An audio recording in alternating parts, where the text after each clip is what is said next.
تخيل لو كان ميسي متواجد في مباراة برشلونة الأخيرة مع تشيلسي وده آخر أداء لميسي، هتقول لي سنه كبير؟ ليفاندوسكي قريب من عمره.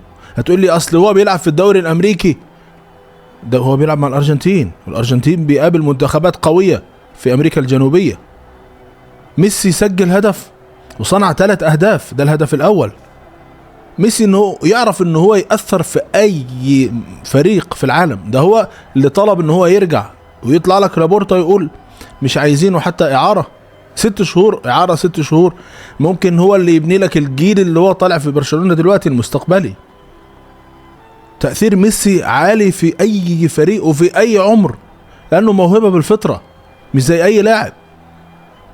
اذا كنت انت بتعتمد على ليفاندوسكي اللي هو قريب من عمر ميسي، معتمد عليه في اخر مبارياته وهو كان سجل هاتريك وسجل في المباراة اللي بعدها، فكان تأثير ليفاندوسكي قوي، فما بالك لما بيكون ميسي اللي هيلعب وهو بيحب لبرشلونة وعايز يرجع لبرشلونة.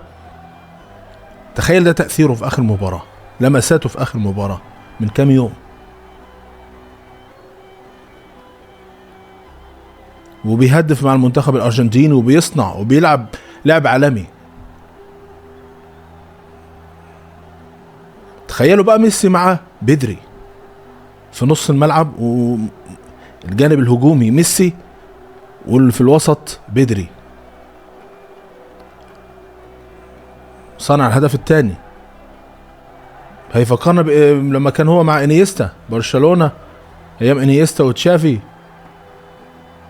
وميسي، وبالعكس هو اللي هيديله، يعني هيدي لبدري وهيدي للاعيبه، كل اللعيبه الموجودين في برشلونه من الخبرات اللي عند ميسي. بس الكره دي ضاعت ازاي يا ميسي؟ ضاعت ازاي دي يا ميسي؟ صنع الهدف الثاني تقريبا ده. فاللي يقول لي ان ميسي يعني خلاص زي ما قال لابورتا زمن ميسي انتهى وخلاص واحنا بنبني فريق مستقبلي، ده هو المستقبل. مش هنقول انه يعني، لان هو اللي هيدرب وهو اللي هيعلم الشباب دول، وهو اللي هيديلهم من الخبرات اللي عنده. يكفي ان هو بس لعب مع ديمبلي، وديمبلي بعد ما خد احسن لاعب في العالم السنه دي تكلم وقال انا عشان بشكر ميسي عشان لعبت معاه